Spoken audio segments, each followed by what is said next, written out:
মাননীয় ধর্ম উপদেষ্টা। আসলে ধর্ম উপদেষ্টা এটা ওনার সবচেয়ে ছোট্ট পরিচয়। ওনার সবচেয়ে বড় পরিচয় তিনি আমাদের আল্লামা খালেদ হোসেন। বাংলাদেশে আমাদের একজন কওমি অঙ্গনে একজন ডক্টর আফম খালিদ আছেন, এটাই হলো ওনার সবচেয়ে বড় পরিচয়। তিনি বাংলাদেশের একজন স্বনামখ্যাত মুহাদ্দিস, তিনি বাংলাদেশের একজন প্রথিতযশা লেখক এবং গবেষক। আমাদের আলেমদের মধ্যে মানে চলমান সময়ে যাদের ক্ষুরধার লিখনি একাধারে লিখে গিয়েছে বছরের পর বছর, তার মধ্যে হযরতের নাম একেবারে শীর্ষ কাতারে। আল্লাহ পাক রব্বুল আলামিন হযরতের হায়াতকে বরকতের সাথে দীর্ঘায়িত করেন এবং হযরতের বরকতকে আল্লাহ পাক রব্বুল আলামিন জাতির জন্য ব্যাপক করেন। আমি ওনার হযরতের কাছেও এই অনুরোধ রাখব। লক্ষ্য করেন, দেখেন যখন এরকম একটা পরিস্থিতি তৈরি হলো, বাংলাদেশের আগস্ট বিপ্লব, বাংলাদেশের আগস্ট বিপ্লব, এটাকে এদেশের মানুষ দ্বিতীয় স্বাধীনতা বলে আখ্যায়িত করেছে। অর্থাৎ আগস্ট বিপ্লবের সঙ্গে বাংলাদেশের অস্তিত্বের সম্পর্ক। আগস্ট বিপ্লব যদি ব্যর্থ হয়, বাংলাদেশের স্বাধীনতা বিপন্ন হবে। আগস্ট বিপ্লব যদি ব্যর্থ হয়, বাংলাদেশ অঙ্গরাজ্যে পরিণত হবে। আগস্ট বিপ্লব যদি ব্যর্থ হয়, বাংলাদেশ বিরোধী শক্তিরা বাংলাদেশটাকে ছিঁড়ে খুলে খাবে।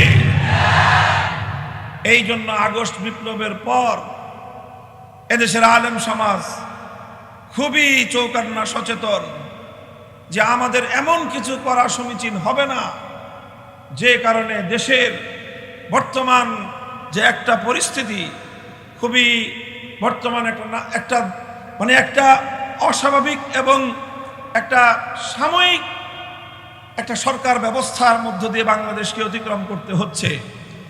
এই পরিস্থিতিতে কোনো ধরনের সংকট তৈরি হওয়া, কোনো ধরনের সরকারের উপর অতিমাত্রায় চাপ তৈরি করে নিজেদের দাবি দাওয়া আদায় করা, এটাকে আমরা মনে করি একটা সুযোগ সন্ধানী কাজ। দেশটা এখন একটা অন্তর্বর্তীকালীন সময় অতিক্রম করছে। সরকার হলো এখন একটা অস্থায়ী সরকার। তো একটা অন্তর্বর্তীকালীন সময় অতিক্রমকারী একটা দেশের একটা অস্থায়ী সরকারকে যদি সুযোগ পেয়ে যারা দাবির পরে দাবি তুলতে চায়, দাবির পরে দাবি তুলতে চায়, এটা অবশ্যই সুযোগ সন্ধানী একটা কাজ। এটা কোনো বীর পুরুষের কাজ নয়, এগুলো হলো কাপুরুষের কাজ। সুযোগ পেয়ে এখন সবাই যার যার মতো করে নিজেদের সামান্য সামান্য স্বার্থের জন্য দেশ এবং জাতির বড় ধরনের ক্ষতি করতে তারা দ্বিধা করে না। উলামায়ে কেরামের কৌশল ছিল এবং এটা আমাদের সুচিন্তিত আমাদের নীতি এবং পলিসি ছিল যে এই সময়টায় আমরা রাষ্ট্র এবং সরকার বিব্রত হয় এমন বড় ধরনের কোনো ধরনের চাপ প্রয়োগ আমরা করব না। যদিও আমাদের অনেক কথা আছে, অনেক দাবি আছে, আমাদের অনেক আবেগ আছে, আমাদের অনেক এজেন্ডা আছে, আমাদের 15 বছরের জুলুম এবং নির্যাতন সহ্য করার দাস্তান রয়েছে। আমাদের ঘরগুলোতে আজও অনেক বিধবার কান্নার রোল আছে, আমাদের ঘরগুলোতে আজও অনেক এতিম সন্তানের বিলাপ রয়েছে, আমাদের ঘরগুলোতে এখনো অনেক সন্তানহারা মায়ের আহাজারি রয়েছে, আমাদের ঘরগুলোতে এখনো অনেক ভাইহারা বোনের আর্তনাদ রয়েছে, অনেক কিছু রয়েছে।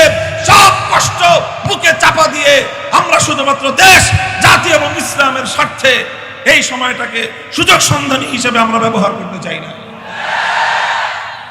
আর না হলে এদেশের আলেম সমাজের সেই সামর্থ্য রয়েছে, এদেশের আলেম সমাজের সেই সামর্থ্য রয়েছে যে আলেম সমাজ নিজেদের দাবিগুলো বুকে পাড়া দিয়ে আদায় করতে পারে, কিন্তু সেটা হবে দুর্বল সময়ে রাষ্ট্রের সঙ্গে ভীরুতা এবং কাপুরুষতার আচরণ।